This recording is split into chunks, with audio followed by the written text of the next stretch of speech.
2019లో వాళ్ళ ఇంటికి నేను పోయినాను, నా ఇంటికి వాళ్ళు వచ్చినారా? స్క్రాప్ దగ్గరికి నువ్వేంటికి వచ్చినావు? మీకేం అవసరం ఉంది? స్క్రాప్తో మీకేం అవసరం వచ్చింది? అవసరం లేదు కదా. నేనేం వైసీపీ పార్టీలకు కానీ తెలుగుదేశం పార్టీలకు కానీ వేయడం, ఆ రోజు తెలుగుదేశం పార్టీ అధికారంలో ఉండగా నేను వైసీపీ పార్టీలోకి చేరినా. ఈరోజు వైసీపీ పార్టీలో అధికారం ఉండగా తెలుగుదేశం పార్టీలోకి చేరుతా. నేను ఇంకో రకంగా గతంలో వాళ్ళు ఎన్ని పార్టీలు మారినారు? ఏ స్క్రాప్ అయ్యి ఎన్ని తూర్లు మారినారు? తెలుగుదేశంలోకి ఎన్ని తూర్లు వచ్చినారు? కాంగ్రెస్లోకి ఎన్ని తూర్లు వచ్చినారు? మళ్ళీ వైసీపీ పార్టీలోకి వాళ్ళు ఫస్ట్ స్క్రాప్ ఎవరు అనేది త్వరలోనే తెలుస్తుంది. త్వరలోనే ఎవరు స్క్రాప్ అనేది ఒక 50 రోజుల్లో తెలియపరుస్తారు. ఆ కర్మ నాకు అసలు పట్టలేదు. భగవంతుడు నాకు కావాల్సినంత నాకు ఇచ్చినాడు. అమ్ముడు పోయినది లాస్ట్ పంచాయతీ ఎలక్షన్లో మీకు తెలుసు ఎవరు అమ్ముడు పోయినారో. మీకు తెలియదా?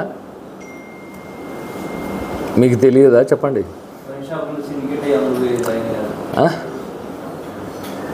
ఏవేవి ఎన్నెన్ని వ్యాపారాలు ఏం జరిగినాయో ఒక 50 రోజుల తర్వాత మీకు అందరికీ లిస్టు, తాడపత్రిలో ఏం జరిగినది, ఎవరు అమ్ముడు పోయినారు, ఏడాడ ఎవరెవరు ఎంత కలెక్షన్లు చేసినారు, మొత్తం అన్నీ మీకు ప్రూఫ్లతో సహా ఇస్తా. తొందరలోనే ఇస్తా. ఇప్పుడు ఇస్తే ఎలక్షన్ కోడ్ ఉంది, దానివల్ల నేను ఇవ్వదలుచుకోలేదు. ఎలక్షన్లు అయిపోయినాక ఇస్తా.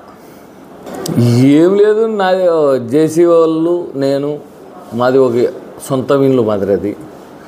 మామూలుగా అన్నదమ్ములకు, తల్లిదండ్రులకు, పిల్లలకు, అక్క చెల్లెలకు ఎట్లా మనస్కొట్టలు వచ్చినాయి, నాకు అట్లే వచ్చినాయి.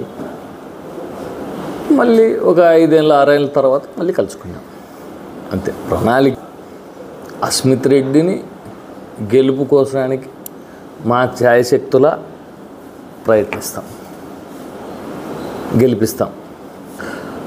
తెలుగుదేశం పార్టీ అత్యధిక మెజారిటీతో గెలుస్తుంది.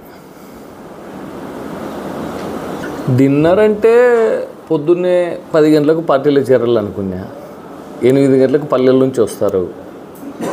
నాకు ఫస్ట్ నుంచి కూడా సాంప్రదాయం అన్నం పెట్టడంలో నేను ముందుంటా.